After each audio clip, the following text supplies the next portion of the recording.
Hi, everybody. Happy Sunday. It's Sunday, and I'm going to make a little video. This video is going to address some of the questions that you had about multiple sequence alignment. I have another video that's going to address some of the other questions you had about multiple sequence alignment.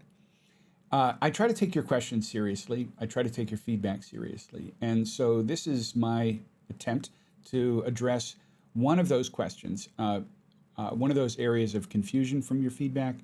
It's an excellent set of questions. This is the question about once a gap, always a gap.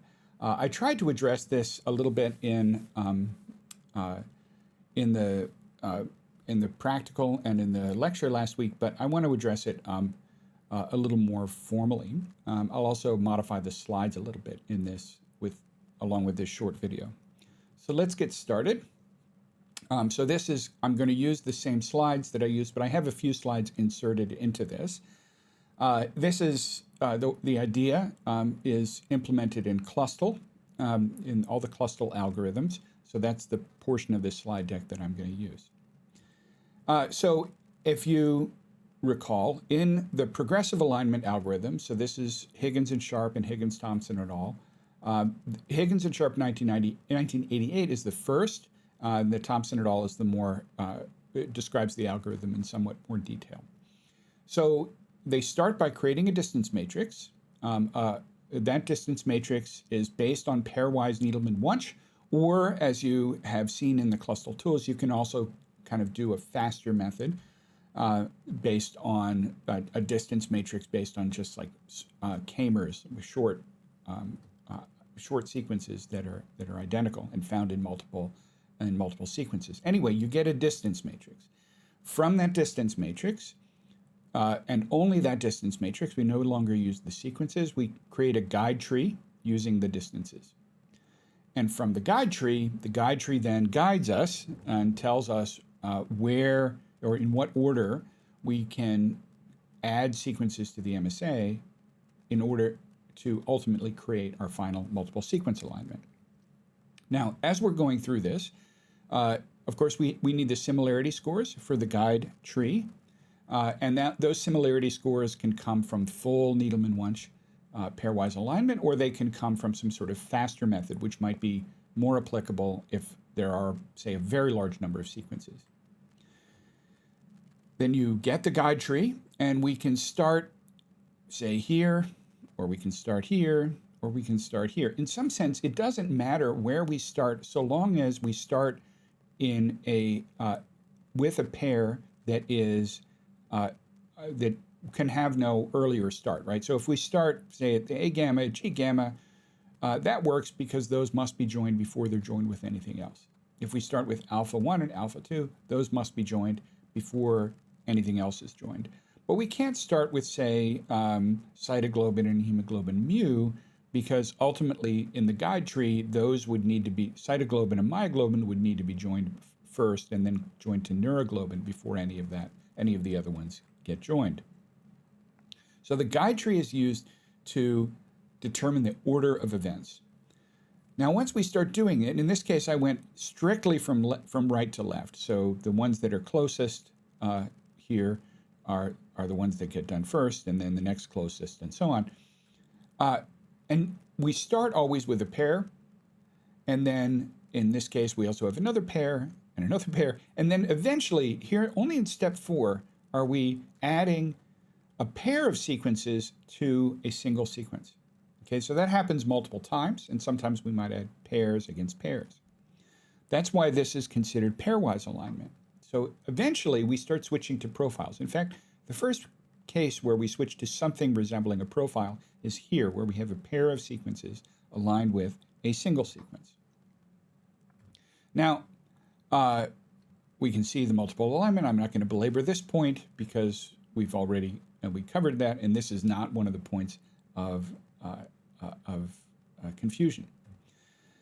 Now, here's where we get to the main issue. I mentioned in Clustal and in other progressive alignment methods, there's this rule. Now, the rule was first articulated by Fung and Doolittle, who proposed the idea of progressive alignment in 1987. The first version of Clustal was a year later. So the idea is that we want to prefer gaps if that were introduced in earlier steps, they are going to stay where they were introduced. Maybe they can get bigger, but we're not going to introduce new gaps where we can use older gaps.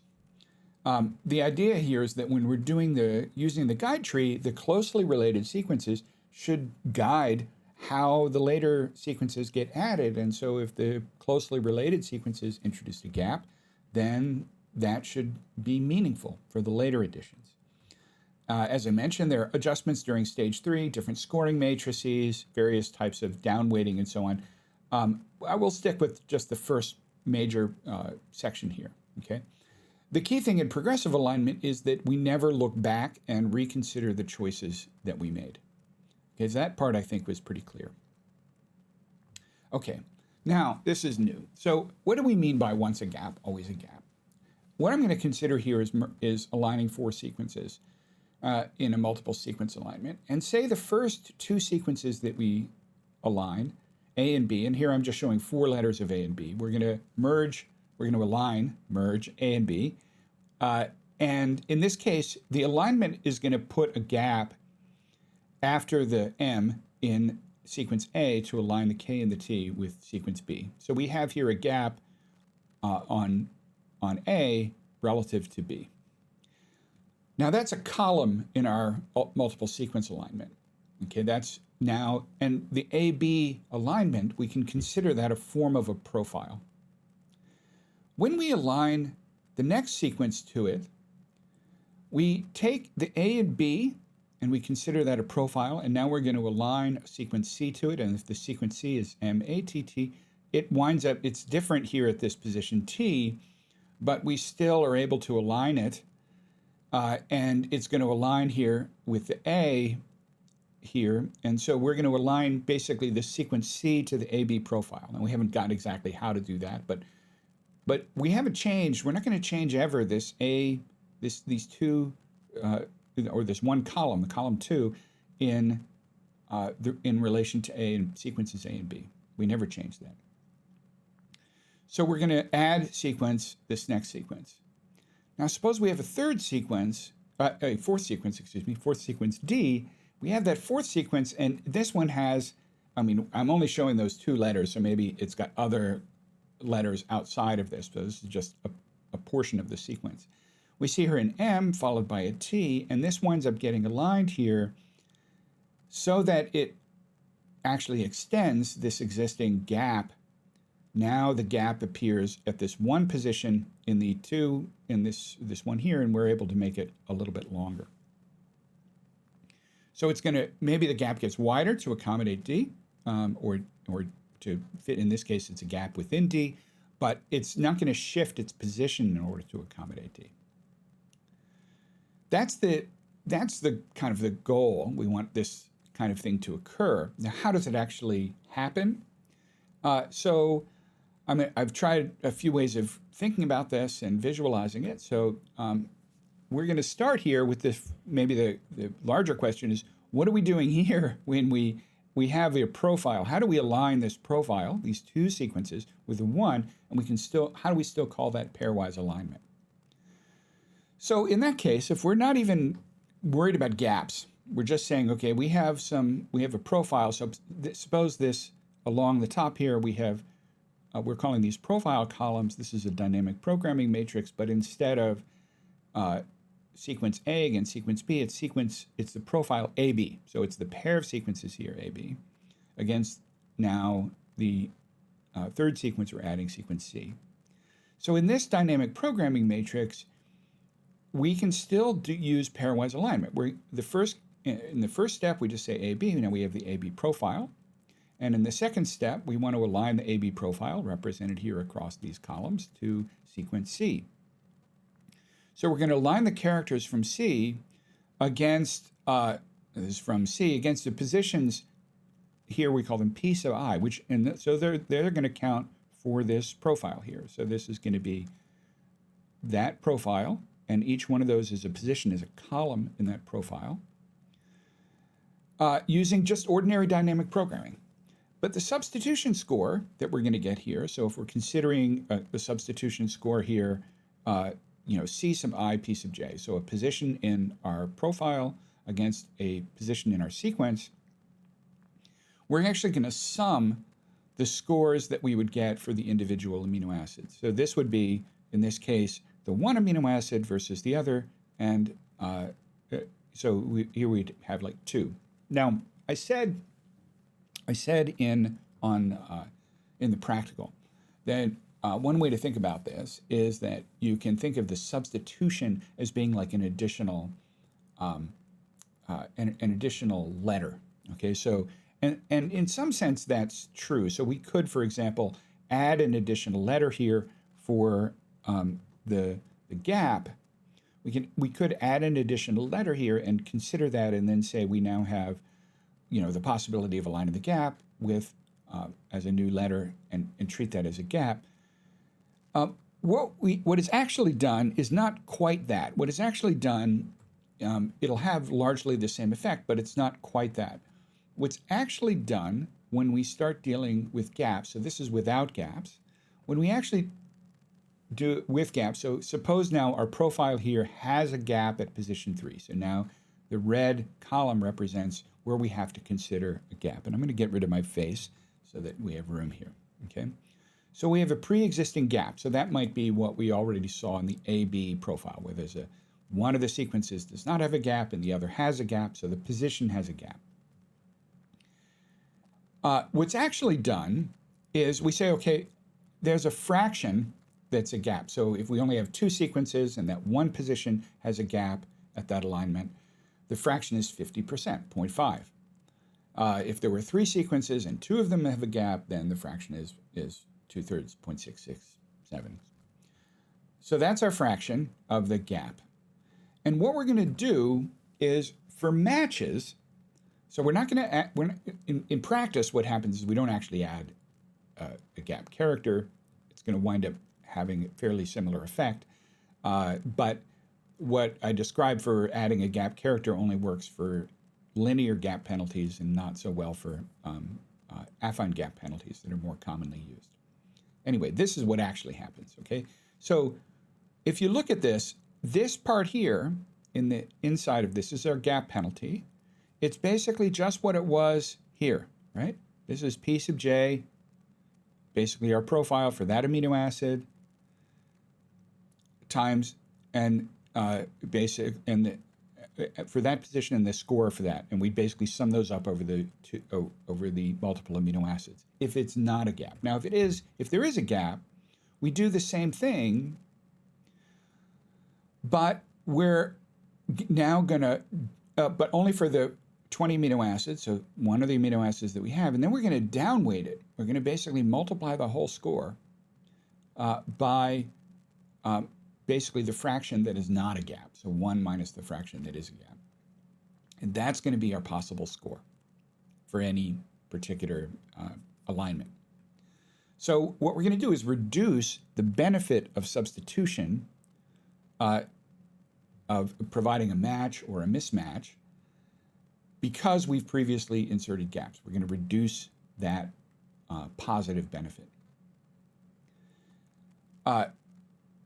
Okay, that's for the match or mismatch. How does it actually happen if we're considering the gap? Well, it's actually a gap opening penalty. Let me get rid of my face again. It's a gap opening penalty, right? So here I drew this, I put the letters down here so that it shows up well in your handouts. So for the gap opening, if we want to open a gap here, we have to allow it to be open. And what it does is it reduces the penalty. Okay, so it reduces the score for a match, but it also reduces the penalty. And again, we start with the original gap opening penalty, which is this G sub x, and we immediately reduce it by 1/3, and then it's 1 times the fraction that is not gapped. Okay, so it's going to drop by 2/3 no matter what, and then if there are more gaps, it's going to drop even further. So it does eventually approach basically 0 as a gap opening penalty. It's actually more than that. So it's not even just that. In Clustal, in the idea of progressive alignment, if we want to keep the gaps where they are, we're not only going to lower the gap penalty, the gap opening penalty if a gap is already observed at a particular position, we're actually going to make it harder to open a gap right near it. Okay, so it's going to basically penalize the opening of a new gap at a position near an existing gap. So how is that done? Well, this is just for position, we call this position piece of J star. And we can refer to the nearby positions with this piece of J prime. And basically within a certain number of letters. So by default, in proteins, Clustal says 8. So within 8, we take the gap penalty, the original gap opening penalty, and we multiply it by 2. So if there's an existing gap, we're actually immediately going to have a higher gap penalty, and then it's going to get even higher right near, and then it's going to get less as you get further away. So what we've done here is this combination. We've reduced the gap opening penalty at piece of J, and we've increased the gap opening penalty at nearby positions. And that's going to encourage gaps to accumulate, or basically if there's going to be a gap, it's going to be where the previous gap was. Now in practice, this reduction of the gap opening penalty at the position means that eventually this gap opening penalty goes quite close to 0, and basically any possibility of a gap is going to be allowed. Now, this is another way to think about it.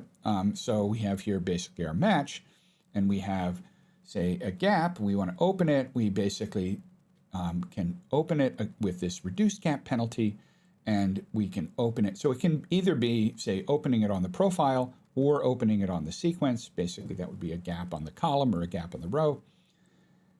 And then extending it. Now, the extension penalties, if there's an existing gap, the extension penalties are also dropped. So they're dropped by half, I think, in Clustal.